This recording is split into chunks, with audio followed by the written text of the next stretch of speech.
सुनने में तो ये बात बहुत अजीब लगेगी आपको, पर ये सच है। आज के ग्लास और स्टील के गुरुग्राम के बीच कभी एक जीती जागती नदी बहती थी। जी हाँ, बिल्कुल, आपने सही सुना। साहिबी रिवर। यह नदी राजस्थान के सीकर से निकलती थी। अलवर, रिवाड़ी, गुरुगांव को छूकर दिल्ली के नजफगढ़ इलाके से होती हुई यमुना से जा मिलती थी। पुराने जमाने में इसके साफ और शफाफ पानी से बहुत ही प्यारी खेती होती थी। इसमें पशु पाले जाते थे और लोग इसे पीने तक के इस्तेमाल में लाते थे। ये नदी बनाती थी एक बहुत बड़ा वेटलैंड, जिसे आप नजफगढ़ झील के नाम से जानते होंगे, या क्या पता आपने सुना हो, जो बारिश के लिए एक नेचुरल स्पॉन्ज का काम करती थी, जिससे कि आसपास में पानी नहीं भर सकता था।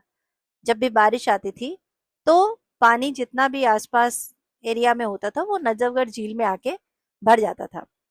पर वक्त बदला और मुगलों के टाइम में एक बहुत बड़ा अर्थक्वेक आया, और उसके बाद 1865 में अंग्रेजों ने नजफगढ़ झील को पूरी तरह से ड्रेन कर दिया। क्यों? क्योंकि उन्हें तो ज्यादा से ज्यादा खेती और ज्यादा से ज्यादा टैक्स चाहिए था। तो बस उसको सुखा दिया गया और उसमें खेती शुरू हो गई। तभी से ये नदी बन गई नजफगढ़ ड्रेन। ये सुनकर आपको हैरानी होगी कि 1960 तक ड्रेन का पानी काफी साफ था। मछलियां मिलती थी यहाँ पर। एक बार तो जखीरा की एक फैक्ट्री से ऑयल गिर गया।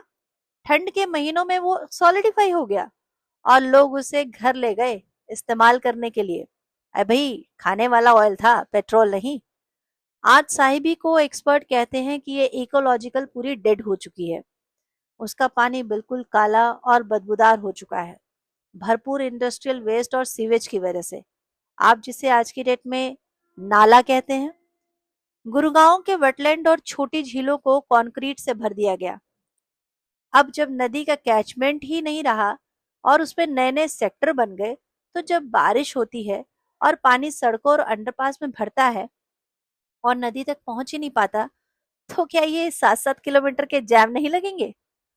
जो नदी कभी राजस्थान, हरियाणा और दिल्ली की लाइफलाइन थी, आज सिर्फ एक स्टिंकिंग ड्रेन बनकर रह गई है, जिसमें से आपको बहुत बदबू आती है। तो जो नदी अभी तक सिर्फ यादों में जिंदा है, क्या वो कभी लौट पाएगी? So once a river, now a drain.